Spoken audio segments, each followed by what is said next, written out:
दोस्तों शेरू क्लासिक ख़त्म क्या हुआ, एकदम से ही मतलब जंग सी छिड़ गई और दो एथलीट्स के बीच में कंट्रोवर्सी आज काफ़ी ज़्यादा देखने को मिल रही है। आज मतलब जब से कंपटीशन ओवर हुआ है, इमरान खान और दूसरा भुवन चौहान, तो एक्चुअली में इमरान खान दिखाई दिए बहुत ज़्यादा डिसअपॉइंटेड इस शो के बाद में, और उनका ये मानना है कि उनको ये वाला शो जीतना चाहिए था।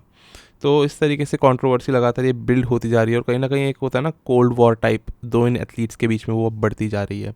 देखो शो तो ख़त्म हो चुका है, अब कोई भी कुछ भी ओपिनियन दे, किसी को भी विनर माने, उससे कोई फ़र्क नहीं पड़ता, क्योंकि ये एक ओपिनियन ही होता है। जजेस के रिजल्ट्स तो अपने अलग होते हैं, वो तो आ चुके हैं। जब भी रिजल्ट्स आते हैं पूरी तरीके से लोग सेटिस्फाई नहीं हो पाते, चाहे उन लोगों में मैं भी हूँ, चाहे उन लोगों में आप लोग हो, हम सब eight the end body building fan है। कुछ हमारे पसंदीदा विनर्स होते हैं, कुछ हमारे लोग होते हैं जो पसंदीदा होते हैं लेकिन उनको ऊपर नहीं आने दिया जाता, ऐसा तो होता रहता है। तो इस बार इस वाले मेंस फिजिक के अंदर भी ऐसे ही कुछ हुआ, जो शेरू क्लासिक में एक प्रो इवेंट था, और इसमें फर्स्ट आते हैं भुवन, सेकंड पर आते हैं इमरान जो कि कतार को रिप्रेजेंट करते हैं, थर्ड पर आते हैं राहुल राजपूत या राहुल फिटनेस मैं उनको बोलूँगा। तो इन तीनों में बहुत ज़्यादा अभी एक ऐसी चीज़ हो रही है कि लोग सेटिस्फाइड नहीं है इनकी प्लेसिंग से। तीनों के साथ ही कुछ ऐसा हो रहा है। एक किस्म के लोग वो हैं जो कह रहे हैं कि भुवन को यहाँ पर फर्स्ट आना चाहिए था और वो डेफिनेटली वेल डिजर्व्ड थे और उनको विक्ट्री मिली, बहुत अच्छा हुआ। दूसरे किस्म के लोग कह रहे हैं कि जो इमरान है उनको फर्स्ट आना चाहिए था, और इमरान भी खुद ये बात बोल रहे हैं कि मुझे फर्स्ट आना चाहिए था, मैं ज़्यादा बेहतर दिख रहा था भुवन से। और तीसरी किस्म के लोग वो हैं जो ये कह रहे हैं कि राहुल फिटनेस को सेकंड आना चाहिए था इंस्टेड थर्ड, वो ज़्यादा डिजर्व करते थे, ज़्यादा ड्राई हार्ड बेहतर लुक लेकर के आए थे। तो ये हो रही है यहाँ पर इस वक्त पे पूरी कंट्रोवर्सी। बट एनालिसिस आज हम यहाँ पर कर रहे हैं बिकॉज ये हमारी जॉब है, मेरी एक तरह से ये काम है। अगर चैनल पे मैं आ रहा हूँ तो आप लोग मेरा ओपिनियन, मेरा पॉइंट ऑफ व्यू जानना चाहते हो, दैट्स इट। इतना ही इस वीडियो का पर्पस है, इसके बाद यहाँ से कुछ चेंज नहीं हो सकता। तो जो मेरा ओपिनियन है वो कुछ इस तरीके से था इस बार इस वाले शो में। मैं जो भी यहाँ पर बात कर रहा था, कई लोगों को लग रहा था कि क्रिटिक नहीं करना चाहिए मुझे किसी भी एथलीट को, और ऐसे कई सारे लोगों को मैंने देखा जो ये मान रहे हैं कि मुझे बिल्कुल भी भुवन चौहान को क्रिटिक नहीं करना चाहिए और कुछ कहना ही नहीं चाहिए उनके लिए, बस मुझे सिर्फ प्रेज़ करना चाहिए। देखो दोस्तों, प्रेज़ मैं हर एक एथलीट को करता हूँ। भुवन की विक्ट्री इतनी बड़ी विक्ट्री है जो इंडिया में आज तक किसी ने नहीं हासिल करी। प्रेज़ का काम, प्रेज़ का पार्ट मेरी हमेशा हर एक एथलीट के एंड में आता ही है, जब मैं उसकी पूरी बात कर देता हूँ, वो एक डिफरेंट चीज़ है।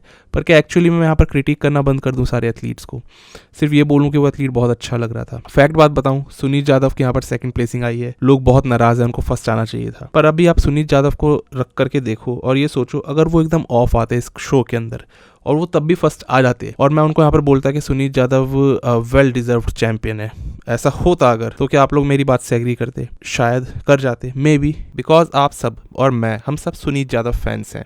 मैं अगर कुछ बोलता कि उन्हीं को जीतना चाहिए था खराब फिजिक होते हुए भी, तो भी आप लोग एग्री करते। लेकिन एक्चुअल बात बताऊं, वो एग्री नहीं करते, उनकी आदत ही ऐसी है। कुछ टाइम पहले मैंने उनका जब इंटरव्यू लिया था, वो फर्स्ट आए थे, एक उनका डिपार्टमेंट का शो था, और उनके जो क्लाइंट थे वो सेकंड आए थे, जबकि उनके जो क्लाइंट थे आशीष मान, वो ज़्यादा अच्छे लग रहे थे। और सुनीत भाई ने मुझे खुद बोला कि नहीं, मैं डिजर्व नहीं करता था। एक्चुअली में वो खुद नहीं मानने को तैयार थे अपनी फर्स्ट प्लेसिंग को। तो ये होती है एक एक्चुअल में निष्पक्षता, जिसको अनबायस्ड कहते हैं, कि एथलीट खुद जानता है मैं कहाँ पर स्टैंड करता हूँ। इस बार सुनीत भाई जो थे वो काफ़ी अच्छे लग रहे थे। एक्चुअली में मैं मानता हूँ कि उनको जीतना चाहिए था, और इस वाले डिसीजन से आप सभी लोग एग्री करते होंगे। पर जब बात आती है भुवन चौहान की, राहुल फिटनेस की, या फिर इमरान खान की, यहाँ पर कई सारे लोगों के अपने अपने ओपिनियन है जो डेफिनेटली होते ही हैं सबके। इमरान यहाँ पर सेकंड आए और इमरान बहुत ही फैब लग रहे थे। भुवन जो फर्स्ट आए हैं उनके लिए एक्चुअली में उनके सपोर्ट में जो बातें बोली जा रही है वो ये है कि वो बहुत ही ज़्यादा बड़े थे साइज़ में, जिससे इनकार नहीं किया जा सकता। सच में इतना बड़ा मेंस फिजिक एथलीट हमने इंडिया में खड़े हुए इससे पहले नहीं देखा। उनके पास जो विड्थ थी ना, जो शोल्डर और वेस्ट का रेशियो, वो एकदम एग्जैक्ट है जो एक मेंस फिजिक एथलीट पे होना चाहिए। वो वी टेपर, वो भुवन की जीत की वजह बताई जा रही है।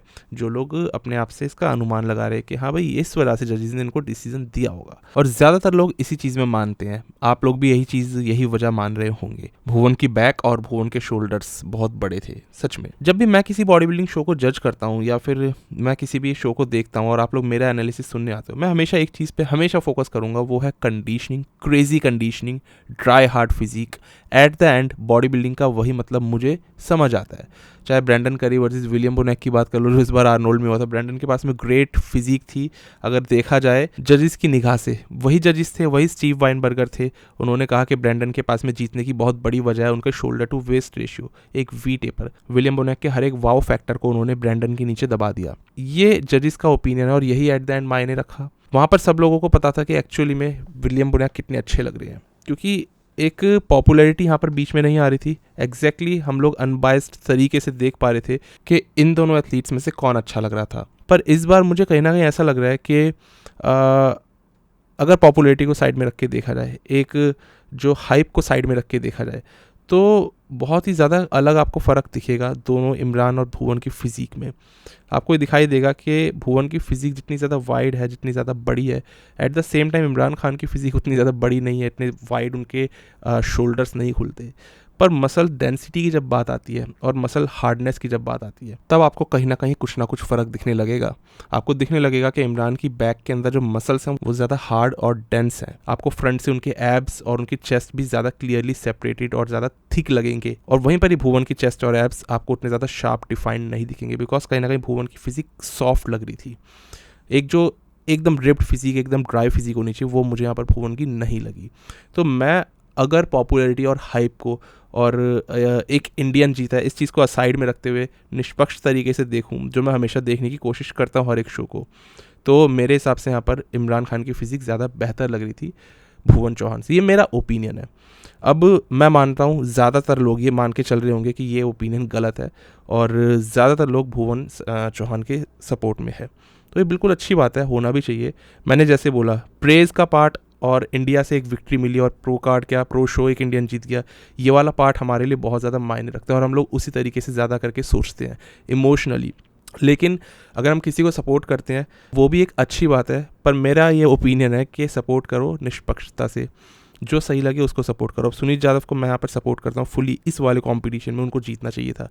ये नहीं है कि एक इंडियन एथलीट है, बल्कि वो सबसे बेस्ट एथलीट थे पूरे लाइनअप में मेरे हिसाब से 212 के अंदर, और आई थिंक इस चीज़ से आप सभी एग्री करते हो। जो चीज़ जनता आज बोल रही है मैं भी आप लोगों को वही खुश करने के लिए बोल दूं, तो वो बहुत ईजी है मेरे लिए और उसमें कोई टेंशन नहीं है। मुझे आज से ये बोलना शुरू कर दूं कि सब लोग बहुत अच्छे थे, भुवन बहुत अच्छे थे, राहुल फिटनेस बहुत अच्छे थे, जुनैद कालीवाला बहुत अच्छे थे, और कोई क्रिटिसिज्म ना दूं, तो कल को उठ के क्या होगा जानते हो? आप लोग मुझे गाली देना शुरू कर दो कि ये ऑल अबाउट ओलंपिया वाला कितना बायस्ड इंसान हो गया और इसको तो सिर्फ अच्छा ही बोलना होता है, क्योंकि इसको अच्छा बनने की, एक्टिंग करने का शौक है। एक टाइम आएगा आप ही लोग मुझे बोलने लगोगे। अभी मैं क्रिटिक कर रहा हूँ ना, तो इस चीज़ के खिलाफ बहुत सारे लोग हैं, पर ज़्यादातर लोग इस बात को जानते हैं कि यही एक्चुअल में एक काम होना चाहिए कि यूट्यूबर को या किसी भी इंसान को अनबायस्ड वे में बात करनी चाहिए। जो हमारे फेवरेट एथलीट्स होते हैं उनको हम क्रिटिक करने से हमेशा डरते हैं, या फिर कोई यूट्यूबर भी करेगा तो उसको भी गालियाँ पड़ती हैं।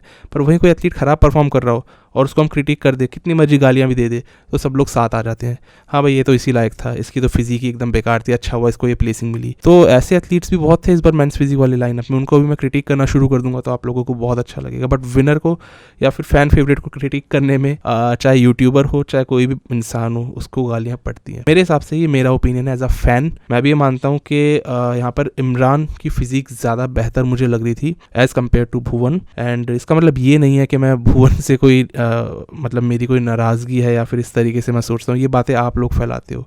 एक्चुअली में लोग अपने आप ही कुछ अपना ओपिनियन बना लेते हैं। मैं यहाँ पर हमेशा क्रिटिक करता हूँ, एट द एंड बोलूँगा कि हाँ भाई इस बंदे ने बहुत अच्छा काम करा। भुवन ने भी लगातार प्रो शोज़ जीत के तो इंडिया का नाम इन्होंने रोशन किया है, वो इनसे पहले किसी ने किया ही नहीं है, लिटरली नहीं किया। तो ये इससे बड़ा कॉम्प्लीमेंट हो ही नहीं सकता एक इंडियन एथलीट के लिए जो बाहर रहता है और एक्चुअली में इंडिया का नाम रोशन कर रहा है। तो भुवन के लिए मैड रिस्पेक्ट बहुत ही ज़्यादा। At the same time Imran Khan को मैंने बोला कि हाँ मैं उनकी फ़िज़िक को ज़्यादा पसंद करता हूँ, पर अब मैं एक और पॉइंट आपके सामने रखता हूँ। आफ्टर विक्ट्री इमरान खान ने जिस तरीके से कई सारी ऐसी वीडियोस में बोला कि मुझे जीतना चाहिए था, या फिर इस तरीके से वो चैलेंज करे थे भुवन को, तो वो चीज़ कहीं ना कहीं एक बहुत ही ज़्यादा रिस्पेक्ट शो करने वाली नहीं लगी। एक एंगल से ऐसा मुझे लगा, वो और एक बेहतर तरीके से इस हार को ले सकते थे। मतलब क्या होता है, एक होता है दिल बड़ा करके हार को भी एक्सेप्ट करना, क्योंकि एक बंदे की जिसकी फिजिक होती है ना, उसको बोल करके कुछ प्रूव करने की ज़रूरत नहीं होती है। तो कहीं ना कहीं इमरान खान का मुझे ये चीज़ उतनी सही नहीं लगी। और एक प्रॉब्लम उन्होंने अपने साथ में और बताया कि वो कतार को नहीं इंडिया को रिप्रेजेंट करना चाहते थे, जो कि उनको नहीं करने दिया गया। वो चीज़ भी मुझे समझ में नहीं आई कि ऐसा क्यों हुआ। और उनकी इंस्टाग्राम आईडी पे भी कतार लिखा हुआ, उसका भी रीज़न मुझे नहीं पता उन्होंने क्यों लिख दिया। तो मैं नहीं जानता कि क्या वजहें हैं इन चीज़ों के पीछे, पर एट द एंड यार हार अगर उनको मिली है तो उनको उस तरीके से रिएक्ट नहीं करना चाहिए था, ये मेरा मानना है।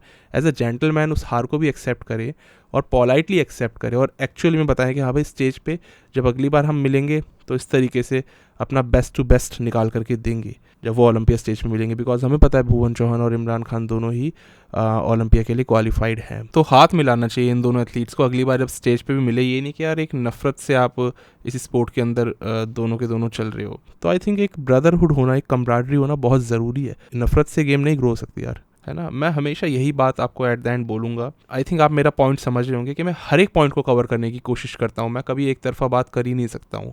जो बात जिस चीज़ की गलत लगेगी वो बात उठाई जाएगी। खैर दोस्तों, अब और एथलीट्स की बात करते हैं। तीसरे नंबर पर आए थे राहुल फिटनेस, और राहुल की body one of the best body लगी पूरे मेंस फिजिक लाइनअप में, क्योंकि जितना ज़्यादा पीक और शार्प वो होकर के आए थे, आई थिंक हमारे इंडियन मेंस फिजिक एथलीट में और कोई भी इतना ज़्यादा हार्ड, ड्राई और ग्रेनी नहीं था। बहुत अच्छी जॉब उन्होंने करी, बहुत ही बढ़िया परफॉर्मेंस निकाल करके दी, और एक्चुअली में वो बहुत खुश थे जब भुवन जीते। ऐसा होना चाहिए, यही हमें एथलीट्स को सबको मिलजुल के यहाँ पर करना चाहिए। एक दूसरे को सपोर्ट करना चाहिए, ना कि एक दूसरे से जलन करनी चाहिए और एक दूसरे को देख करके परेशान होना चाहिए ये मेरे से आगे कैसे निकल गया। एक्चुअली में राहुल बहुत खुश थे जब भुवन जीते। तो ये होती है एक कम्राडरी वाली बात, जो ब्रदरहुड वाली बात होती है। तो जितना बड़ा उनका शरीर है उतना ही बड़ा उनका दिल मुझे लगा राहुल का, और बहुत अच्छी परफॉर्मेंस उन्होंने निकाल करके दी और फैंस को भी खुश किया। तो इनका नाम राजकुमार पासवान भी है। आई डोंट नो इनके नाम में क्या चीज़ है, बट राहुल अगर राजपूत इनका नाम माना जाए तो वो एक अलग ही नाम है, और राजकुमार पासवान के नाम से इनको वहाँ पर स्टेज पे भी बुलाया गया। तो उस चीज़ में तो मुझे नहीं पता, कंफर्म क्लैरिटी नहीं है, बट थोड़ी सी वो कन्फ्यूजन ज़रूर इस चीज़ से हो जाती है। मैं इनको राहुल फिटनेस ही बोलूँगा। तो इनकी प्लेसिंग यहाँ पर थर्ड लगी। फोर्थ की बात करूँ, फोर्थ पे आते हैं दिलीप कुमार। डेल्टा दिलीप की फिजिक बहुत ही ज़्यादा अच्छी थी, जैसे कि मैंने पिछली वीडियो में भी बताया, बहुत हार्ड फिजिक थी। आई थिंक ये पिछली बार जब इन्होंने प्रो कार्ड लिया था तब ये और ज़्यादा शार्प थे मे बी, या फिर और ज़्यादा फुल लग रहे थे, जिस वजह से सेपरेशन ज़्यादा बेहतर था। पर इस बार भी बहुत अच्छे लग रहे थे, बहुत अच्छे, मतलब सही में फोर्थ प्लेसिंग इनके लिए वेल डिजर्व्ड एक प्लेसिंग थी। और ऐसे ही परफॉर्म करना चाहिए एक इंडियन एथलीट को, इसी तरीके से हार्ड ग्रेनी बॉडी दिखानी चाहिए। और पहला प्रो शो इस तरीके से दिखाई दिए, इसी तरीके से राहुल फिटनेस बहुत अच्छे दिखाई दिए। ये बिल्कुल न्यू कमर्स हैं एज अ प्रो, बट देखो परफॉर्मेंस कितनी अच्छी निकाल के दे रहे हैं। दोस्तों, जिस तरह से मैं आपको सारे अनबायस्ड तरीके से कोशिश करता हूँ सब चीज़ें बताने की, उसी तरीके से मैं अगर सप्लीमेंट भी कोई रिकमेंड करता हूँ तो कोशिश यही रहती है कि वो अच्छे से अच्छा हो और आप लोगों का पैसा उसमें वेस्ट ना जाए। इस तरीके से अभी एक रिसेंटली सप्लीमेंट लेकर के मैं आया हूँ जो है राथेक्स, most advance pre workout ever made. MuscleBlaze इसको लाता है, और आई थिंक अगर इसको सबसे बढ़िया प्री वर्कआउट बोलूँ तो शायद गलत नहीं होगा। एक्चुअली में वर्कआउट करते वक्त जो हमें थकान होती है, एक पॉइंट आता है हमसे एक्सरसाइज नहीं लगती, तो ये प्री वर्कआउट अपना काम करने के लिए बीच में आ जाता है। अब इसके लिए इसमें डाला क्या गया है, कार्नोसाइन। हमारी बॉडी धीरे धीरे करके लैक्टिक एसिड प्रोड्यूस करती है जैसे जैसे हम एक्सरसाइज करते हैं, और ये लैक्टिक एसिड हमें थका देता है। कार्नोसाइन बीच में आता है और लैक्टिक एसिड को काटता है, नतीजा हम लंबे समय तक वर्कआउट कर पाते हैं। इसके बाद इसमें क्रिया प्योर की तरफ से आने वाला पेटेंटेड क्रिएटिन भी डाला गया है, जो एक्चुअली में आपकी मसल्स में वाटर लेवल्स को अच्छा रखेगा, आपका एटीपी लेवल यानी एनर्जी अच्छी बनाए रखेगा मसल्स में। इसके बाद नेक्स्ट बात करूं तो आता है बायोपेरिन, काली मिर्च का एक पाउडर। ये एक फिर से पेटेंटेड एंजाइम है, और काली मिर्च करती क्या है एक्चुअली में, उसका पाउडर इन्फ्लेमेशन को कम करता है, एंटीऑक्सीडेंट है, और सबसे बड़ी बात है कि आपके ब्लड शुगर लेवल्स को कंट्रोल में रखता है। इसके बाद इसमें आता है एन एक्स्ट्रा कैफीन के बिना भी आपको कैफीन वाली पावर देता है, और आपकी वर्कआउट के टाइम आपके माइंड को अलर्ट करे रखता है। 200 mg कैफीन आपको इसके अंदर मिलेगा, पर बहुत हाई कंसंट्रेशन नहीं रखी गई है, अनलाइक कई सारे ऐसे प्री वर्कआउट्स होते हैं जो कैफीन बूस्ट कर देते हैं अपने प्री वर्कआउट में। इसके बाद इसमें आता है एल सिट्रोलिन मैलेट, आपको अलग से मिलेगा, इसमें 3000 mg, बहुत बड़ा नंबर है, और ये एल सिट्रोलिन ही आपकी मसल्स को पंप देगा। LRG9 भी डाला गया इसके अंदर में 750 mg, ये भी एक अच्छा नंबर है, और ये भी बहुत अच्छे से खून को और ऑक्सीजन को पहुंचाएगा आपकी मसल्स तक। तो वर्कआउट के दौरान यही सब चीजें होनी चाहिए एक प्री वर्कआउट में, पर ये काफी एनरिच्ड फॉर्म है एक प्री वर्कआउट का, क्योंकि सारी चीजें ही इन्होंने पेटेंटेड डाल दी है, मतलब हाई क्वालिटी। तो ये भी one of the best pre workout है मार्केट में, कोई भी चीज इसमें एक्सेस में नहीं डाली गई है। इसके बाद 3 कंपाउंड्स और गिनवाऊंगा, टॉरिन, थायरोसिन और चोलिन। क्या करते हैं ये, आपके मूड को अच्छा करते हैं और आपकी मेमोरी को बूस्ट करते हैं। तो आप इसको यूज कर सकते हो एक सर्विंग एक्सरसाइज से पहले। कितनी देर पहले, लगभग आधे घंटे 35 मिनट पहले, और उसके बाद जाओ जिम लगाओ बढ़िया से। एक बार चेकआउट तो कर ही सकते हो, मैंने नीचे लिंक दिया हुआ है, और इस वक्त इसका प्राइस इतना है। डिस्काउंट अप्लाई करोगे मेरा कोड तो डिस्काउंट मिलेगा भी। और ये प्रोडक्ट सही में टेस्ट वाइज एडवांस प्रोडक्ट है और बहुत ही इफेक्टिव प्रोडक्ट है, एक बार चेकआउट करना बनता है। वापस लौट करके वीडियो पे आते हैं और बात करते हैं 5th प्लेसिंग की। 5th स्पॉट पे आते हैं निशांत बंसल। निशांत की फिजिक आगे से जितनी बेहतर है, पीछे से भी ठीक ठीक लगती है, बट वही है कि एक 3D राउंडनेस, बड़ी बैक उनको पीछे से हमेशा ही चाहिए, जो मैं बार बार बताता आ रहा हूँ। लेकिन निशांत की फिजिक इस बार जितने उनमें पोटेंशियल था, जितना उनमें साइज था, उस हिसाब से बहुत अच्छी लग रही थी। और हमेशा एक सेपरेशन, एक कंडीशनिंग वो लेकर के आते हैं। उनके एब्स क्लियर, उनके चेस्ट अलग से दिख रही थी, उनके शोल्डर्स बिल्कुल अलग से दिख रहे थे, आर्म्स का सेपरेशन। यही होता है जो आपके पास में फिजिक है, आप उससे कितना आउटपुट निकाल पा रहे हो। निशांत ने वही आउटपुट इस बार भी निकाल करके दी। बट 5th प्लेसिंग मेरे हिसाब से उनकी बहुत अच्छी थी। इसमें 6th की बात करूँ तो इसमें आते हैं करीम स्मार्ट, ये एक कुवैत के बॉडी बिल्डर थे। और 7th की बात करूँ तो इसमें आते हैं लवप्रीत सिंह। अब लवप्रीत की फिजिक मुझे डिसेंट, क्या मतलब बहुत ही अच्छी लगी। फ्रंट से जिस तरीके से वो खड़े होते हैं ना, उनको पता है उनकी वेस्ट को कैसे स्मॉल और शोल्डर को कैसे वाइड करना है। एब्स बहुत ही ज़्यादा अलग चमकते हुए, प्रोट्रूड बाहर निकलते हुए दिखते हैं उनके। और स्मॉल वेस्ट जब वो दिखती है ना किसी एथलीट की, तो वो एक अलग ही मज़ा आ जाता है। उनको बिल्कुल प्रॉपरली ये पता है कि एक मेंस फिजिक एथलीट को खड़ा कैसे होना होता है स्टेज पे। इस फोटो में आपको उनके सिरेटिस दिख रहे होंगे, ये मैं हाईलाइट कर देता हूँ। तो कितनी क्रेजी इनकी कंडीशनिंग थी। प्लेसिंग वाइज जजेस उनको और बेहतर प्लेसिंग दे सकते थे। मेरे हिसाब से उनकी प्लेसिंग और अच्छी होनी चाहिए थी, लेकिन जितनी आउटपुट उन्होंने निकाली, आई थिंक ये मैक्सिमम थी उनकी फिजिक से। देखते हैं आने वाले टाइम में वो और क्या इंप्रूवमेंट करके लाते हैं। बाकी बैक भी मुझे तो उनकी बहुत बढ़िया लगी। इस तरह उन्होंने प्रो कार्ड जीता, ओवरऑल विनर बने, वो भी एक बहुत बड़ी अचीवमेंट थी। और 7th आ गए पहले ही शो में, तो best of luck and congratulation इनको। और बहुत ही ज़बरदस्त इन्होंने काम करके दिखाया, ग्रेट जॉब। इसके बाद 8th प्लेसिंग की अगर मैं बात करता हूँ तो 8th पर चले गए अजीत राजा। अजीत की फिजिक डिसेंट थी, और वो बहुत बड़ी फिजिक नहीं है, साइज़ की उनमें अभी भी कमी नज़र आ रही है। मुझे लग रहा था कुछ टाइम बाद आएंगे तो साइज़ अच्छा लेकर के आएंगे, बट साइज़ उनमें उतना ज़्यादा नहीं है। और फिजिक में कोई ऐसा वाव फैक्टर एकदम से नहीं दिख रहा था जो पहले उनकी दिखा करता था। मतलब एवरेज फिजिक थी। अगर शार्पनेस भी और ज़्यादा होती तो भी अच्छे लगते। वो ख़राब नहीं लग रहे थे, बट वो ओके लग रहे थे। और साइज़ मेरे हिसाब से उनको अपने शोल्डर्स में, अपनी चेस्ट में, अपनी बैक में, ओवरऑल पूरी बॉडी में ज़्यादा चाहिए। अगर ज़्यादा साइज़ होता और फिजिक इसी लेवल पे होती, इतनी कंडीशन, तो आई थिंक तब भी चल जाता। इसके बाद 9th पर इसमें रहे रवनीत सिंह। अब रवनीत सिंह की फिजिक, मतलब चेस्ट उनकी बार बार ऐसी लग रही थी, पूरे लाइनअप में ऐसी चेस्ट नहीं हो सकती किसी भी मेंस फिजिक एथलीट की। बहुत ही ज़्यादा साइज़ और बहुत ही अच्छे फाइबर्स, एकदम मसल मैच्योरिटी वाली चेस्ट, एकदम साइज़ वाली चेस्ट, मतलब कोई कमी नहीं हो। लेकिन उनकी फिजिक ऐसा लगा शो बढ़ते बढ़ते कहीं ना कहीं थोड़ी सी सॉफ्ट पड़ती चली गई थी। लेकिन यार अगर ये एथलीट सॉफ्ट ना पड़ता ना, मेरे हिसाब से ये बहुत ऊपर प्लेस हो सकते थे।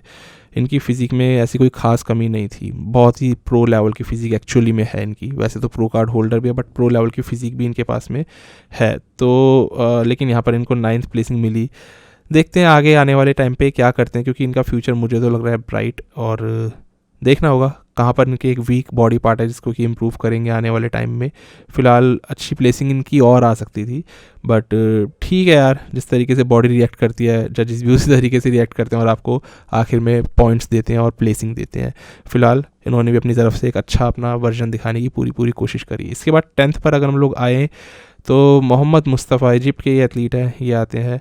इनकी फिजिक आपको उस तरीके से दिख रही होगी। मैं सिर्फ इंडियन एथलीट्स की बात कर रहा हूँ आज, तो ज़्यादा इन पे बात नहीं करेंगे। इसके बाद 11th पे आए मोहम्मद इब्राहिम, ये भी इजिप्ट के एथलीट। 12th की बात करते हैं मिमो युवराज। मिमो युवराज को यहाँ पर 12वीं प्लेसिंग मिली, और ये कुछ इस तरीके से आपको दिखाई दे रहे होंगे। इसके बाद में 13th की अगर मैं बात करता हूँ तो 13वें पर आ जाते हैं सिद्धांत जायसवाल। अब सिद्धांत भाई ने मतलब कुछ ऐसा करा कि जितनी इनकी टैनिंग कम थी ना, जब ये प्रो नहीं थे, एमेच्योर एथलीट थे, तो उन्होंने पूरा का पूरा दम दिखा दिया टैनिंग लगाने में, पूरी कसर निकाल दी अच्छे से। इतना ज़्यादा टैन, इतना ज़्यादा पॉलिश करके आ गए, और एक्चुअली में बहुत ज़्यादा फुल, बहुत ज़्यादा बड़े लगने लग गए थे जब एज अ प्रो ये उतर के आए स्टेज में। मुझे सही में बहुत अच्छे लगे। कहीं ना कहीं शायद वो एक और ड्राइनेस चाहिए थी फिजिक में, या हो सकता है टैनिंग ज़्यादा कर ली थी जब एज अ प्रो आए तो ऐसा लगने लग गया हो। लेकिन साथ ही साथ ये बात भी बता दूँ, जो फुलनेस इनकी बॉडी पकड़ रही थी ना, वो प्रो लेवल की फुलनेस थी। बहुत अच्छे इनके ऑब्लिक्स दिख रहे थे, एक्सटर्नल ऑब्लिक्स, एब्स जिसके लिए इनको कोर किंग माना जाता है। और 13th प्लेसिंग उनकी मिली। मेरे हिसाब से उनको और अच्छी प्लेसिंग मिलनी चाहिए थी, ये मेरा पर्सनल ओपिनियन। अब खैर वहाँ पर लाइव तो मैंने देखा नहीं है, ये तो मैं वीडियोस को देख करके ही आपको बता सकता हूँ। तो मेरे हिसाब से मैंने ऐसा बोला, लेकिन मुझे एक्चुअली में उनकी जो वो टैनिंग वाली चीज़ थी बड़ी एक तो फ़नी लगी कि हाँ उन्होंने पूरा उसमें दम दिखा दिया, लेकिन एक कहीं ना कहीं शायद थोड़ा सही नहीं हुआ उनके साथ में, क्योंकि टैनिंग उन्होंने करी नहीं, या उनको उनकी हो नहीं पाई बैक स्टेज। तो जब वो एमेच्योर थे, प्रो कार्ड लेने के लिए जब कम्पीट कर रहे थे, तो शायद उनकी टैनिंग में कुछ इशूज़ आ रहे थे, बैक स्टेज उनको टैन नहीं करा जा रहा था, कोट नहीं लगाया जा रहा था, तो वो उनका एक्सपीरियंस यहाँ पर ख़राब हुआ था। लेकिन जब वो प्रो स्टेज पर चढ़े एज अ प्रो, तो पूरा अच्छे से उनको टैन करा गया, या उन्होंने कहा होगा कि मुझे अब टैन करो। तो तब बहुत ही फ़र्क आ गया, एक ज़मीन आसमान का फ़र्क आ गया, नाइट एंड डे का फ़र्क आया और बहुत ही बेहतर ये लगने लग गए थे। मेरे हिसाब से एक वो फुलनेस भी और ज़्यादा चमक के आ रही थी टैनिंग के बाद में, और मेरे हिसाब से प्लेसिंग और अच्छी इनकी लगनी चाहिए थी। 10th पे भी आ जाते तो कोई दिक्कत नहीं थी। तो ये मेरा ओपिनियन था। बाकी सही है यार, एक एथलीट ने प्रो कार्ड जीता, उसी दिन उसने प्रो शो भी खेल लिया और प्लेसिंग भी लेकर के आ गया। तो इतनी उम्मीदें कहाँ होती है एक एथलीट को, एक ही दिन में सब कुछ हो जाएगा। तो ये एक बड़ी अपॉर्चुनिटी थी एक्चुअली में। इस चीज़ के लिए तो प्रमोटर्स को थैंक्स करना बनता है जिन्होंने ये इस बार प्रो शो करवाया। तो ये बहुत बढ़िया चीज़ थी जो शेरू एंग्रिश ने इस बार ऑर्गेनाइज़ करवाई। बाकी इसके बाद में 14वीं प्लेसिंग की अगर बात करता हूँ तो उसमें आते हैं लविश वाही, और लविश वाही वही है, चेस्ट उनकी उतनी अच्छी नहीं है लेकिन बैक उनकी बहुत ही बढ़िया आती है। फिलहाल इस दिन उतनी अच्छी इनकी फिजिक जजेस को नहीं लगी होगी, वो मतलब एक डे नहीं था तो इनकी प्लेसिंग 14th पर चली गई। 15th पे आते हैं यशर अनबारी, ये कोई ईरान की बॉडी बिल्डर है। इसके बाद में 16th पर कोई और दूसरी कंट्री के एथलीट आ जाते हैं, एंड देन इसके बाद में कोई और प्लेसिंग है ही नहीं जो कि जजेस ने दी हो, क्योंकि इसके बाद में 2 इंडियन एथलीट्स और बचते हैं जिनको कि जजेस ने डिस्क्वालीफाई कर दिया। मतलब एक तरह से डू नॉट क्वालिफाई वाली चीज़, DNQ लिखा हुआ आ रहा होगा यहाँ पर। नाम आता है जुनैद कालीवाला और पंकज गजवानी। क्या प्रॉब्लम हुई, क्या इशू हुआ, ये मेरे को नहीं पता, और इनको ना प्री जजिंग में कोई स्कोर मिला, और फाइनल्स के तो स्कोर किसी भी एथलीट के थे ही नहीं, कुछ भी नहीं है, ब्लैंक है इनकी पोजीशन के आगे। तो जुनैद कालीवाला की अगर फिजिक की बात करूँ, उनकी फिजिक उतनी अच्छी नहीं थी। प्रैक्टिकली बताऊँ, इनकी फिजिक काफ़ी सॉफ्ट लग रही थी और ओवरऑल वैसी ही लग रही थी जैसे कि पहले दिखते आए थे। हाँ, थोड़ा सा बेहतर कह सकते हो, पर इतने डिफरेंस से काम नहीं चलेगा। थोड़ा सा बेहतर होने का एक गेम है ही नहीं है। प्रो रैंकिंग है, प्रो गेम है, प्रो शो है, तो इसके अंदर एक बड़ा डिफरेंस देखने की उम्मीदें थी। एटलीस्ट मैं काफ़ी ज़्यादा एक्साइटेड था इनके लिए, बट जिस तरह इंस्टा पे दिख रहे थे उस तरीके से स्टेज पे नहीं दिखाई दिए। और होता ही है, इंस्टा की दुनिया अलग होती है, स्टेज की अलग होती है। हालांकि फिजिक आप देख सकते हो, आपको जैसे लग रही है आप अपने हिसाब से बताओ, कमेंट करो आपको उनकी कैसी बॉडी लगी। बट ओवरऑल इसको मैं ठीक फिजिक बोलूँगा। और वही है, पोजिंग उनकी कोई बहुत खास रहती नहीं है, तो उस वजह से फ्रंट से बॉडी बहुत ही नैरो दिखती है। एक वाइड फ्रेम जो होना चाहिए एक मेंस फिजिक एथलीट का, वो वाला एक फैक्टर उनमें नहीं दिखता कभी भी। तो इस तरीके से इनके साथ में हुआ। सबसे बड़ी बात है कि जजिंग के स्कोर्स भी इनके नहीं दिखाई दे रहे, पता नहीं क्या वजह है। देखते हैं आगे जाके हमें पता लगे ये चीज़। तो उम्मीद करते हैं यार सारे एथलीट्स जिस तरीके से कर रहे हैं उस तरीके से करे। बहुत अच्छा परफॉर्म करके दिया सारे इंडियन एथलीट्स इस बार हमें ज़्यादातर दिखाई दिए इस शो में, और अकेला यही एक ऐसा डिवीजन थी जिसमें कि इंडियन एथलीट यानी कि भुवन चौहान ने जीत हासिल करी, और सही में प्राउड फील करवाया हम सभी को। तो बहुत बहुत कॉन्ग्रेचुलेशंस भुवन को, बहुत बहुत कॉन्ग्रेचुलेशंस बाकी सारे इंडियन एथलीट्स को। तो यही था दोस्तों पूरा का पूरा इसमें एनालिसिस मेरी इसकी।